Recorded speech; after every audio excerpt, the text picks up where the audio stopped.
రైతన్నలందరూ కూడా మనం పడతా ఉన్న బాధలు, మనం పడతా ఉన్న సమస్యలు ఏ రకంగా ఇవాళకి దాదాపుగా 94 రోజులు అయినప్పటికీ కూడా వేలం మొదలై ఇవాళకి కూడా కేవలం 20% కూడా కొనుగోలు చేయని పరిస్థితులు రాష్ట్రంలో కనిపిస్తూ ఉన్న నేపథ్యంలో మామూలుగా 100 రోజుల్లోనే ప్రక్రియ పూర్తి కావాల్సిన చోట అలాంటిది 94 రోజులు దాటినా కూడా ఇంతవరకు కేవలం 38 మిలియన్ కిలోలు మాత్రమే కొనుగోలు చేసి, అంటే దాదాపుగా పంటేమో పండిందేమో 232 మిలియన్ కిలోలు, కొనుగోలు చేసిందేమో 38 మిలియన్ కిలోలు, అంటే కేవలం 16.5% పండిన పంటలో మాత్రమే కొనుగోలు చేసిన పరిస్థితులు. ఇలాంటి పరిస్థితుల్లో నిజంగా 100 రోజుల్లో ప్రక్రియనే పూర్తి కావాల్సిన చోట 94 రోజులైనా కూడా కేవలం ఇంత తక్కువ పర్సంటేజ్ మాత్రమే కొనుగోలు చేసిన నేపథ్యంలో ఏ రకంగా రైతు బతకగలుగుతాడు? ఇంకా ఎన్ని రోజులు ఇది ప్రక్రియ సాగుతుంది?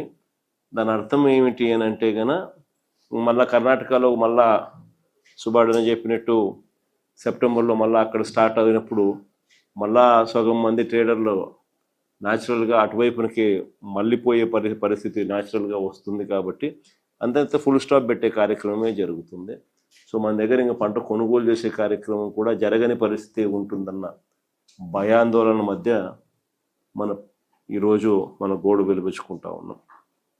నిజంగా చంద్రబాబు నాయుడు గారు రివ్యూ మీటింగ్లు పెట్టి 200 ధర తగ్గకూడదు అని చెప్పి ఆయన చెప్తే, ఆయన చెప్పిన మరుసటి రోజే పొదిల్లో 179, టంగుటూరులో 184, కనిగిరిలో 184, కందుకూరులో 186, జంగారెడ్డిగూడెంలో 170, గోపాలపురంలో 170 ఈ రేట్లకు తగ్గిపోయి కొనుగోలు చేస్తూ ఉన్నారు అని అంటే సిండికేట్కి ఏ రకమైన బలం ఉంది అన్నదానికి నిదర్శనం ఇది.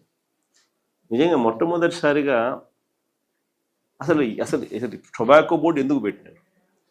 టొబాకో బోర్డులో రైతులకు మంచి జరగాలి అనే ఉద్దేశంతో వ్యాపారులను ఒక ప్లాట్ఫామ్ ఎందుకు తీసుకొచ్చి ఆ ప్లాట్ఫామ్లో వివిధ రకాల వ్యాపారాలు పార్టిసిపేట్ చేస్తే ఆ వ్యాపారులు పార్టిసిపేట్ చేసిన నేపథ్యంలో కాంపిటీషన్ క్రియేట్ అవుతుందని, తద్వారా రైతులకు మేలు జరుగుతుందనే ఉద్దేశంతో టొబాకో బోర్డు అనేది క్రియేషన్ అనేది జరిగింది. కానీ చంద్రబాబు నాయుడు గారి ప్రభుత్వ పుణ్యాన ఏ రకంగా పరిస్థితి మారిపోయిందని అంటే, చంద్రబాబు నాయుడు గారు అధికారంలోకి వస్తూనే ఈ సిండికేట్కి అందరికీ కూడా కొమ్ములు వస్తాయి.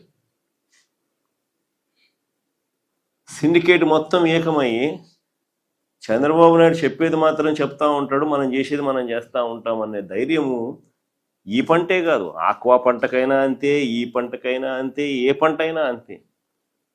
దళారీల వ్యవస్థనే నడుస్తూ ఉంది. వెంటనే ధరలు పతనమైపోయి చివరికి ఈ రకమైన దారుణమైన రేట్లకు పడిపోయిన పరిస్థితులు కనిపిస్తూ ఉన్నాయి. చివరికి ఇంకా రైతులు ఇంకా ఏదో ఒక రేటు కొనుక్కున్నాయా నాయన, మేము మమ్మల్ని బతికించండి స్వామి అనే పరిస్థితిలోకి రైతులు తెగమ్ముకునే పరిస్థితిలోకి వ్యవసాయం అంతా కూడా దిగజారిపోతా ఉన్న పరిస్థితులే కనిపిస్తూ ఉంది. ఇటువంటి పరిస్థితి రాకూడదు అనే ఉద్దేశంతోనే, ఇటువంటి పరిస్థితి ఉంది అనే ఉద్దేశంతోనే గతంలో మనం వచ్చినప్పుడు మార్క్ఫెడ్ను కూడా కాంపిటీషన్ మొట్టమొదటిసారిగా రాష్ట్రంలో ఎప్పుడు జరగని విధంగా మార్క్ఫెడ్ను ప్లాట్ఫామ్ ఎందుకు దింపినాం. ఎప్పుడైతే మార్క్ఫెడ్